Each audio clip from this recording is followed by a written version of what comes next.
Parti d'un problème qu'il a rencontré dans ses études, notre invité d'aujourd'hui a créé une entreprise qui change le quotidien des étudiants.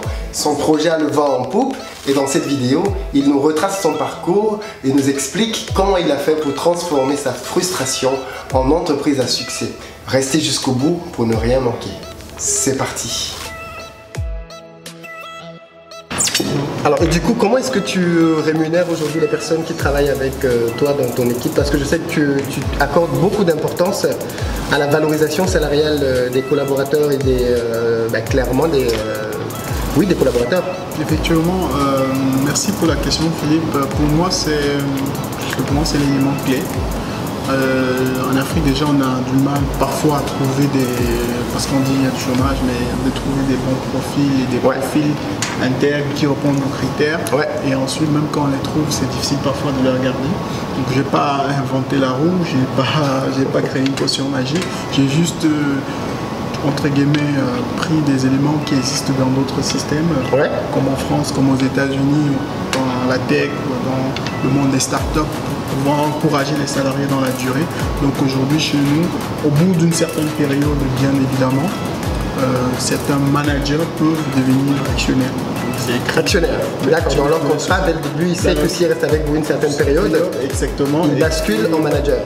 Il bascule en actionnaire. Il commence à prendre des parts. Ils peuvent avoir des parts. Ils ne sont pas obligés, mais ils ont la possibilité de prendre des parts. Exactement. D'accord, c'est une très bonne initiative. Et pour nous, c'est vrai, merci. Il y a cette initiative-là. Et c'est même pas seulement pour les managers, pour des salariés aussi qui passent énormément de temps et qui justement répondent à certains critères dans la boîte, justement pour les salariés. Pour nous c'est important, pour moi, pourquoi? Parce que je viens d'une famille où je peux dire entre guillemets d'entrepreneurs, et il y a beaucoup de commerçants, et j'ai toujours trouvé comme défaut en Afrique le fait qu'on ne partage pas. On ne partage pas. Tout ce qu'on a, on veut pour soi. C'est très secret. Et dans la tech, pour créer... Dans la technologie, dans la technologie, voilà, excuse-moi du terme, les startups dans ce monde-là, pour que ça réussisse, il faut qu'il y ait un ensemble de mains, de cerveaux. Tout seul, je ne pourrais pas faire ça. Voilà. J'ai été obligé, même si mes salariés, je les paye en France, ils sont, pour certains, et ils ont justement ce pacte-là où ils ont la possibilité, ils sont actionnaires de la société. Donc, parce qu'ils contribuent au-delà de cela, et ils ne sont pas, je ne les appelle pas des salariés, c'est des entrepreneurs pour moi. Donc, c'est très important, et c'est un volet pour moi que je conseillerais à toutes les personnes qui vont, après on a peut-être ce volet-là, qui veulent justement entreprendre, et c'est important parce que le plus important, même chez un vrai fonds d'investissement ou chez les business angels, pour lever des fonds, la première chose c'est l'équipe, la deuxième l'équipe, la troisième l'équipe. Voilà. Donc, tout à fait. Pour cette équipe-là fonctionne, il faut que tout le monde puisse manger dans la même marmite pour utiliser nos expressions africaines. Bah écoute, juste j'aimerais te poser comme question pour sortir de cette interview qui a été fort agréable. Aujourd'hui il y a beaucoup de personnes qui nous regardent et qui vont nous regarder. Certaines veulent probablement se lancer dans la création d'entreprises. Quelles sont d'après toi tes difficultés, déjà les difficultés que tu as rencontrées, et puis à quoi est-ce que tu penses qu'ils devraient être préparés? Si tu avais 2-3 conseils à donner, qu'est-ce que tu leur dirais en toute transparence et en toute sincérité? D'accord. Déjà, je vais commencer par les difficultés. Aujourd'hui, l'entrepreneuriat, je dirais, a le vent en poupe. Tout le monde veut entreprendre. Tout le monde veut la mode. C'est la mode. Ouais, c'est la mode. Apparemment, voilà ce qui fait vraiment le plus à ce moment, les journaux et tout. On en parle et tout. Je vous cache pas que ce n'est que la partie visible de l'iceberg. Il y a énormément, c'est une aventure humaine, il faut déjà la prendre comme ça. C'est la première chose, c'est une aventure humaine. Comme toute aventure humaine, pour ceux qui sont mariés, c'est un peu, voilà, c'est comme un mariage avec l'entreprise. Parce que voilà, toute votre vie, en tant que salarié, vous pouvez dormir le week-end. Un entrepreneur, il ne connaît pas la frontière entre un week-end et un lundi et un samedi. Donc déjà, il faut déjà être préparé à ça. Donc il faut être prêt à travailler tout le temps. Oui, il faut être prêt. C'est ça, parce que beaucoup de gens pensent qu'entrepreneur c'est gagner beaucoup d'argent, mais c'est d'abord beaucoup travailler. Exactement. Voilà, donc ça c'est une information très importante. Si vous êtes salarié et que vous pensez qu'en devenant entrepreneur, vous allez moins travailler, c'est une très grosse erreur. C'est très très grosse erreur. Voilà, vous allez travailler beaucoup plus, ce ne sera plus du 9h-18h, et ce sera en fait quasiment tout le temps. Voilà, et les difficultés que moi j'ai rencontrées avant de travailler pour le projet et la société Sudeli, j'ai créé deux autres sociétés avant, ça n'a pas marché, mais j'ai jamais l'échec a été pour moi beaucoup plus motivateur pour pouvoir avoir du succès après. Super. Voilà. Donc je ne me suis pas arrêté là, c'était un échec et j'ai pris des risques après. Donc pour ceux qui ont déjà eu des échecs, il ne faut pas s'arrêter là. Il faut toujours continuer à travailler avec des gens. J'ai travaillé avec des personnes, ça n'a pas marché. Je me suis retrouvé même escroqué pour certaines choses que je ne dirais pas là, mais malgré ça, j'ai toujours trouvé d'autres personnes pour travailler avec eux. Donc, je ne me suis pas arrêté dans ce chemin d'entrepreneuriat, dans ce parcours-là. Très bien. En fait, donc du coup, dans ce point-là, il y a deux sous-points. Le premier, c'est les échecs ne t'ont pas freiné. Oui. Au contraire, tu t'es servi de tes échecs pour pouvoir bâtir ta prochaine réussite parce que tu as été plus vigilant là où tu avais échoué. Exactement. Et puis le deuxième point, qui est très important, ce n'est pas parce qu'avec les premières personnes, ça n'a pas marché que tu as décidé que tu ne travailleras plus avec des personnes. Parce qu'il y a des gens qui sont comme ça. Il essaye quelque chose, si ça ne marche pas, il prend la décision, au lieu de tirer l'enseignement de la raison de l'échec, il catégorise, il généralise et il dit moi j'ai travaillé avec, je ne sais pas moi, telle personne, alors désormais je ne travaillerai plus avec ce type de personne. Effectivement. Et aussi, voilà, en troisième, pour ceux qui ont une compagne, voilà, c'est très très important. Même la famille, il faut la prévenir parce que quand vous commencez à travailler sur un projet, surtout très prenant, il faut les prévenir que vous ne serez pas assez disponible. Donc parfois, ils peuvent mal le prendre. Quand ils sont prévenus, je pense que c'est bien. Ils comprennent, oui. Voilà, ils comprennent. Et même votre compagne, la mienne d'ailleurs, que j'embrasse, qui m'a beaucoup soutenu depuis le début. Donc ça, c'est pour moi, je lui dis merci parce que sans elle, je ne pouvais pas continuer avec autant d'énergie. Voilà. C'est important, ce côté-là. Comme c'est c'est un parcours. Bien sûr. Il faut bien passer une aventure. Et voilà, et c'est passionnant. Oui. Ce qui est intéressant, c'est surtout que lorsqu'on aime ce qu'on fait, c'est une différence parce qu'il y a l'amour. Même si l'amour ne doit pas occulter comment on appelle ça, des choses très palpables, par exemple le fait que l'entreprise ne gagne pas de l'argent et tout. C'est pas parce qu'on aime une entreprise que même si elle ne gagne pas d'argent, on va la travailler. Parce que quelque part, même si j'aide les étudiants, je veux gagner aussi très bien ma vie. Bien sûr. C'est aussi un objectif. Voilà.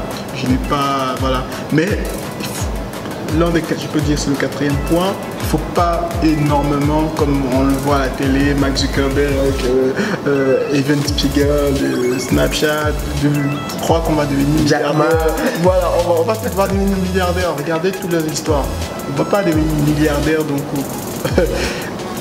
l'une des choses qui m'a le plus marqué lorsque j'ai quitté EDF, ça a été, je suis quitté dans le bureau au 36e étage, pour ceux qui connaissent la Défense, dans un restaurant où je travaillais pendant 6 mois. Wow. Je travaillais dans un restaurant avec mon premier, l'un de mes associés. Chaque matin, on venait de squatter une place parce que c'était un restaurant qui permettait aux startups à Paris. Il y en a quelques-uns à Paris comme ça. Voilà. Ouais. Ça a été un choc pour moi. Donc ça a été un choc, franchement, parce que je gagnais bien ma vie. J'ai bien tu gagnais bien ta vie. Et là, tu travailles dans un restaurant. Je suis à la Tour Eiffel et je travaille dans un restaurant. Et voilà, donc ça a été un choc. Et la foi en mon projet en Sudeli faisait que pour moi j'équilibrais tout ça. Je me disais c'est juste en temps. Voilà. Oui. Parce que là vous voyez des bureaux. Là on est dans un beau bureau. Je vais vous faire visiter les bureaux tout à l'heure. Mais Sudeli de janvier à, pour ceux qui ne savent pas, disons depuis la création mai 2016 à nos premiers locaux, on les a eus à partir de mars 2017. Oui. Donc presque pratiquement 9 mois, on était dans un restaurant.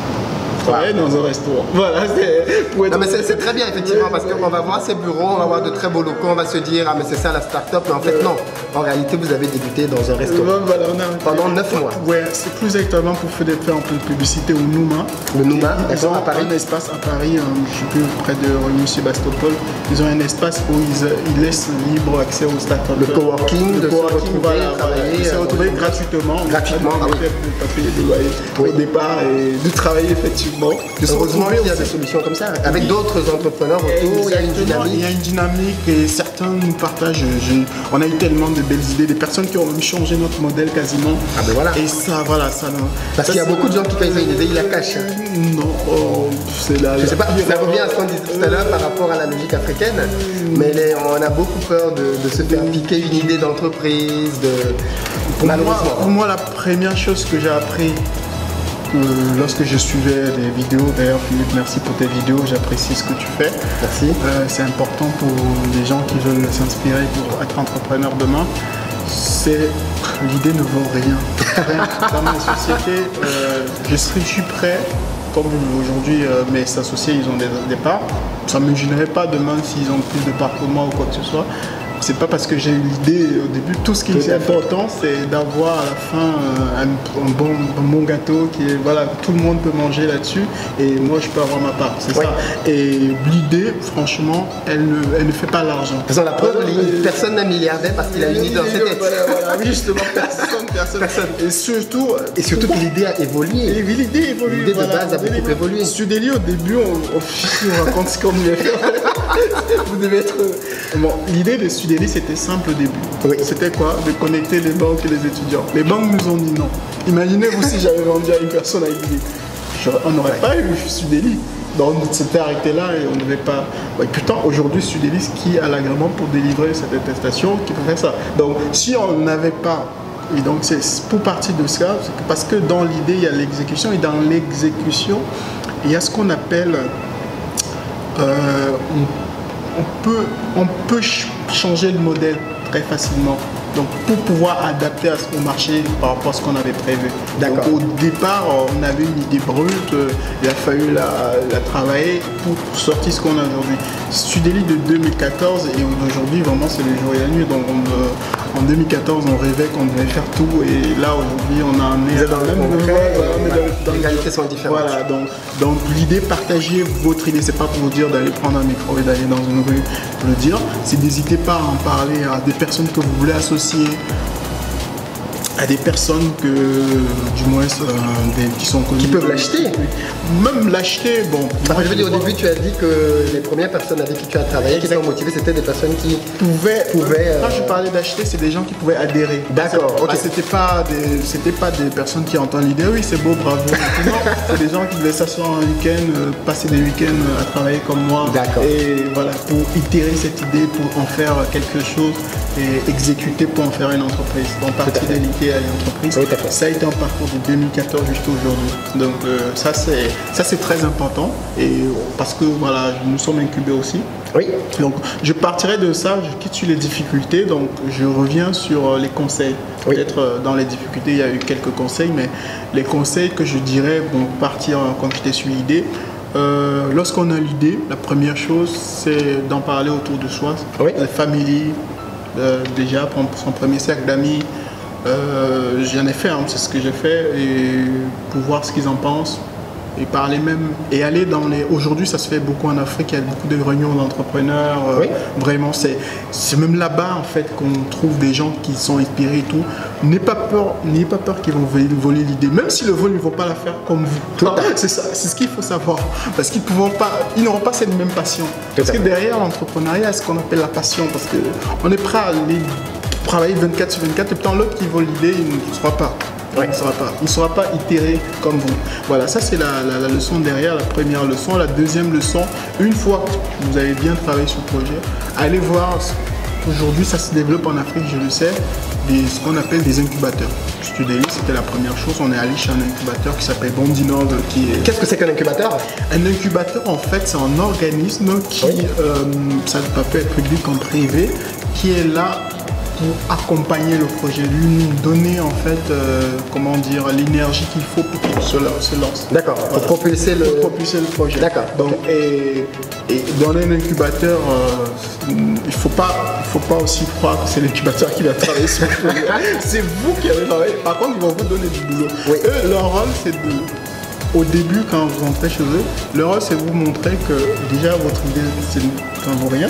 Et la deuxième chose, c'est de vous montrer les étapes pour le succès. Ouais. Ces étapes, quand vous les suivez bien et vous travaillez dur pour l'avoir, en général, vous pouvez réussir. Okay. Et ils peuvent aussi vous aider, et ça, c'est un point que je ne savais pas, c'est qu'ils vous aident à éviter de perdre du temps. Je m'explique. Ils peuvent vous dire directement que vous allez perdre non seulement de l'argent, perdre de l'énergie, donc il faut arrêter le projet. Et là, ça vous aide parce que oui, justement, on peut perdre de l'argent dans un projet, on peut perdre, je sais pas, de l'énergie, on peut perdre beaucoup de choses. Ce qu'on ne remplacera jamais, ce serait son temps. Le temps, on ne peut pas acheter le temps aujourd'hui. On peut acheter de l'argent. Demain, on peut perdre 10 millions. Demain, on en gagne 100 millions. Oui. Ça peut se passer. Mais par contre, le temps, on ne pourrait pas. Tu ne reviendras si tu as, je ne sais pas quel âge, si tu as 25, demain, tu ne pourras pas avoir 22 ans. Parce que dans tout le temps que tu as passé là, tu l'as perdu. Tout à fait. Donc, l'incubateur nous sert. C'est la première leçon que j'ai appris là-bas, c'est à gagner du temps. Ça. Oui. Parce que le temps, on en a en évitant des actions inutiles. Exactement. Des actions inutiles et de travailler pour rien, pour quelque chose qui va pas aboutir dans le mauvais sens en tout cas. Voilà, dans le mauvais sens. Donc ça, c'est un rôle très clé pour un très bon incubateur.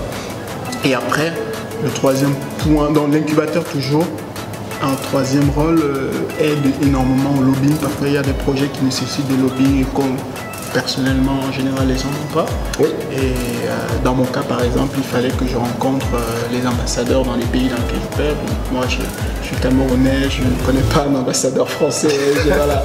Donc, il y a ça aussi, c'est important. Oui. Et ce lobbying-là, parfois, qui t'a aidé à faire ça. Voilà, c'est ça. D'accord. Voilà, j'étais bien conduit, c'est très très important. Bon, voilà en quoi, je ne sais pas si j'ai entendu. Très clairement, très clairement. Donc, comme conseil, allez chez un incubateur en deux. Troisièmement, c'est cette étape. Soit vous pouvez, en même temps pour la troisième étape, c'est pas des suites logiques, hein, l'équipe.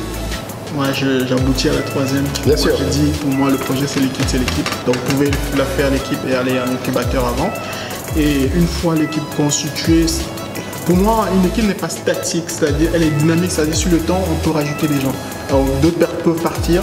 Vous qui êtes à la tête du projet, moi, j'en suis la preuve vivante. J'ai des personnes au début de l'aventure qui sont parties. Qui sont plus là, oui. Qui sont plus là et d'autres sont venus, mais en plus toujours la même. Pas forcément pour des mauvaises raisons, ils sont pas partis. Voilà, ils sont pas partis parce qu'il y a eu des problèmes forcément. Exactement. Donc, et c'est vous, c'est le porteur de projet en général qui doit rester en général parce que c'est le plus passionné en général. Voilà, c'est l'équipe. Donc, elle est dynamique, elle peut évoluer. Voilà. C'est mieux que le noyau dur soit là jusqu'à la fin, mais si elle n'est pas là, de toute façon, le projet il évolue. Pour former l'équipe, bon, ça c'est les réponses classiques, hein, comment on forme une équipe. Oui, parce que je veux former l'équipe, je prends qui? Mes amis, ma famille? Ouais, en général, il n'y a pas de réponse faite en fait là-dessus. En général, on partirait beaucoup plus de manière très concrète à des amis. Bon, moi, mon cas, c'était très simple, c'était pragmatique. En général, je formais l'équipe en fonction des personnes qui peuvent apporter des choses sur le projet de manière concrète et qui ont des profils assez différents du vôtre. Tout à fait. Parce qu'il ne faut pas, je suis ingénieur informatique et je vais prendre tous les ingénieurs informatiques autour de moi pour faire le projet. Non, parce qu'il faudra des marketistes, voilà. Donc, en général, il faut déjà mieux comprendre le projet dans lequel on est et savoir les cordes, en fait, les piliers du projet. Et en fonction de ces piliers, aller chercher de la compétence. Tout à fait. C'est-à-dire aller chercher les gens qui vont nous compléter dans nos faiblesses, dans nos manquements. Et donc, il faut avoir l'humilité de reconnaître qu'on n'est pas parfait. Et qu'il y a des choses qu'on ne sait pas faire et que d'autres vont nous aider à le faire et le faire encore mieux que nous. Voilà, ça c'est clair. Et pour mon cas concret, j'ai pris au début une personne de l'aventure qui nous a apporté énormément sur les partenariats et tout. Et je ne connaissais pas gérer un partenariat, comment le trouver. Donc voilà, c'était très simple. Et ça, ce qui fait la force de Sudeli aujourd'hui, c'est son équipe, les personnes qui ont rejoint l'aventure, même en local. et qui sont passionnés, déterminés, plus que moi en général maintenant. Donc c'est ça qui fait notre force. Donc en quatrième maintenant, l'humilité. Moi je trouve que ce que j'ai remarqué, c'est que beaucoup d'entrepreneurs, surtout certains africains, c'est pas une petite pique que je lance aux gens, mais on court trop vers les médias au début. Lorsqu'on a l'idée, oui, on court, je veux aussi dire que je suis entrepreneur. Non, c'est pas une course, c'est une vie. Entrepreneur. Non, c'est pas un truc de rigolade. Hein. Le jour où vous passez de 2500 € de salaire à 0 € ou bien à 1000 € de Pôle emploi, je pense que là, vous commencez à comprendre que c'est sérieux. Oui. Donc, vous n'allez pas vous amuser à aller faire des actions qui n'ont pas de répercussions très directes par rapport à votre business. Oui, parce que c'est vrai que tu es plutôt discret dans les médias. On ne te voit pas forcément faire le tour de tous les plateaux. Peut-être c'est un peu ma personnalité aussi. Je suis plus quelqu'un, avec mon équipe aussi, on est plus on travaille dans le doux et après on laisse les gens parler. D'accord. Et aussi, quand on le peut, on va vers les médias. Mais on sait le bon timing. On ne va pas parce que pour la gloire personnelle. Moi, je trouve que les gens qui l'ont fait en général autour de moi pour la gloire personnelle, ils se sont cassés la gueule. Ouais.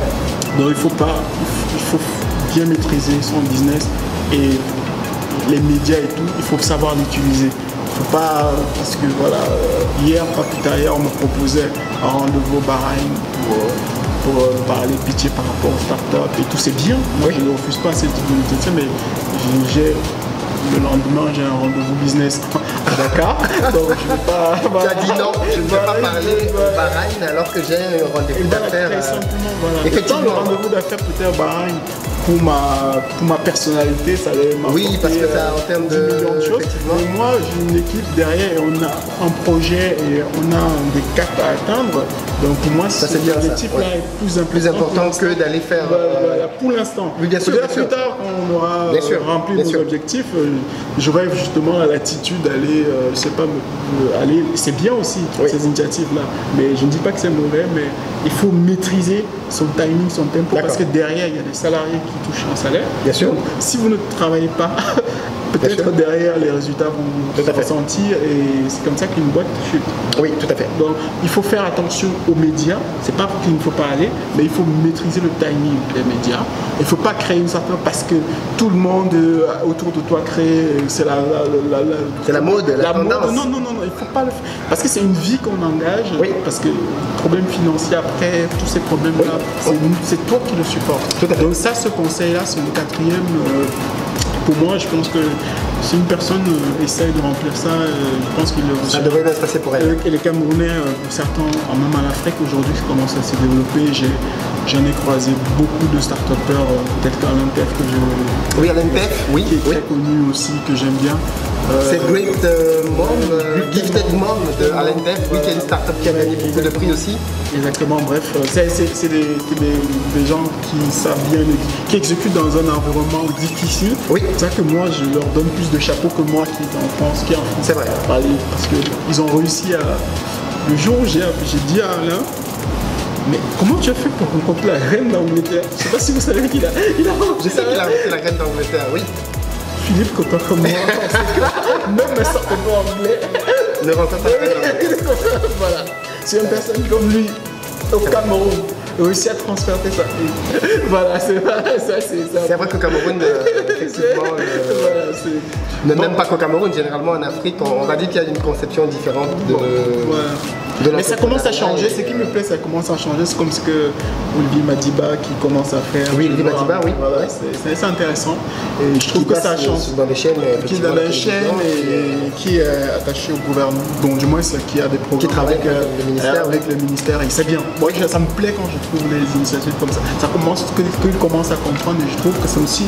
C'est pas la voie royale, c'est aussi l'une des voies. Et pour moi, il ne faut pas croire que l'entrepreneur va changer l'Afrique. Il y a toute une composante de choses. Il n'y a pas que l'entrepreneuriat, il y a tellement de points. D'autres points. Voilà, d'autres points. Je ne suis pas de ceux qui pensent que oui, l'entrepreneuriat, ça va révolutionner l'Afrique. Non, il y a d'autres points qui sont importants. Tout à fait. Voilà.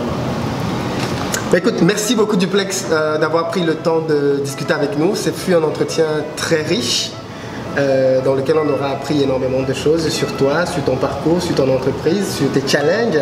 mais aussi sur tes perspectives de développement et d'avenir. On te souhaite beaucoup de bonnes choses. Merci.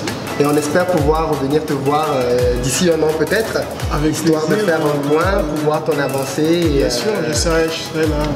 Et avec davantage d'ouverture, parce que tel que c'est parti, je pense que d'autres bureaux vont être ouverts Bien sûr, dans la prochaine année. La prochaine année. Et comme on l'a dit, n'hésitez surtout pas à en parler autour de vous, parce que beaucoup de gens viennent étudier en France.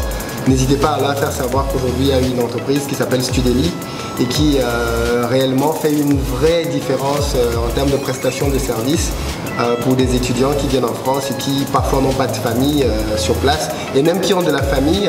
C'est toujours bien d'avoir cette épine en moins dans le pied, de savoir que tout est déjà pris en charge. On vient juste pour se concentrer sur ses études et pas chercher où est-ce que je vais dormir, qu'est-ce que je vais manger parce que je n'ai pas mon argent. Et je pense que Studeli répond à un vrai problème que rencontrent les étudiants en France. Ils gagneraient à être davantage connus. Merci Philippe, juste pour dire un mot pour te remercier d'ailleurs, c'est quand tu m'as approché il n'y a pas longtemps, j'ai trouvé que l'initiative était bien, surtout que tu m'as dit quand on regarde ta fin noire sur YouTube, on voit qu'il y a des comédiens, c'est ça? Ah oui, je ne l'ai pas encore dit sur la chaîne. Non, mais c'est vrai. Mais oui, c'est vrai que c'est quelque chose qui m'a beaucoup qui m'a effectivement poussé à me lancer sur YouTube. Comme tout à l'heure, j'ai dit, c'est important parce que toi tu pitches par rapport à ça. C'est vrai. C'est important que les auditeurs effectivement. le sachent, mais je trouve que c'est osé et il faut des gens en Afrique comme toi qui osent. Il faut des gens qui osent. Et j'apprécie ton initiative de mettre la lumière, entre guillemets, sur des personnes qui ont des profils, de conscientiser aussi des gens sur l'entrepreneuriat. C'est très bien, c'est une bonne chose. Aussi des choses pas bien à l'intérieur, c'est-à-dire des difficultés. Ça c'est important et il revient aussi l'Afrique, notre chère mère africaine. On espère que demain on sera plus derrière, parce que je trouve que nous, Africains, nous pouvons faire des choses. Tout à fait. Je suis très convaincu parce que je parcours l'Afrique en ce moment. Ce que je vois, c'est incroyable. Il y a une dynamique. Il y a une dynamique. Je pense et on n'en parle pas. Voilà, on en parle. Du moins, c'est pas assez visible. Philippe est là pour en parler. Non. Et si en plus des personnes comme toi pour en parler et pour créer le déclic, je pense que les gens vont faire des choses miraculeuses. Il y en a tellement. Voilà. C'est le but de cette chaîne. Alors effectivement, ce que j'ai expliqué en off à Duplex, c'est qu'effectivement l'une des raisons qui m'ont convaincu à lancer cette chaîne, c'est que j'ai fait une recherche sur YouTube concernant les youtubeurs africains, et sur plusieurs chaînes en termes de résultats, les top 10 des youtubeurs africains ne montraient que des humoristes. Et je me suis dit, mais c'est quand même dommage que la seule image que l'on a de nous sur les réseaux soit celle des personnes qui font rire en fait. Il faut savoir qu'aujourd'hui en France et généralement en Occident, le noir a cette image de la personne qui fait rire. Et beaucoup de gens que vous allez voir à la télévision en France et dans d'autres pays européens, ce sont des comédiens. Non pas que ce soit pas bien de faire de la comédie, mais on fait d'autres choses. En Afrique, on a d'autres profils, on a d'autres compétences. Et je me suis dit que ce serait bien de pouvoir mettre tout ça en avant afin que d'autres personnes voient qu'il y a un autre visage de l'Afrique et qu'une autre Afrique, elle aussi, puisse s'exprimer et clairement inciter, motiver, encourager des personnes à lancer des initiatives telles celles de Duplex, parce que je crois que cette vidéo va encourager beaucoup de personnes, qu'elle va permettre à des jeunes de prendre des initiatives, à d'autres de prendre des décisions concrètes qui vont permettre que tous ensemble on puisse aller un peu plus loin. Merci.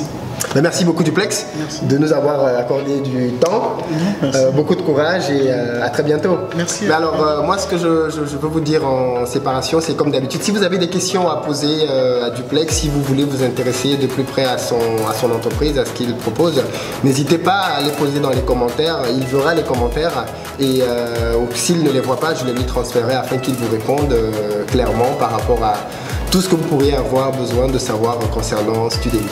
Voilà, on arrive au terme de cette vidéo et puis comme je dis toujours, seul on va vite, mais ensemble on va loin. À très bientôt. Super.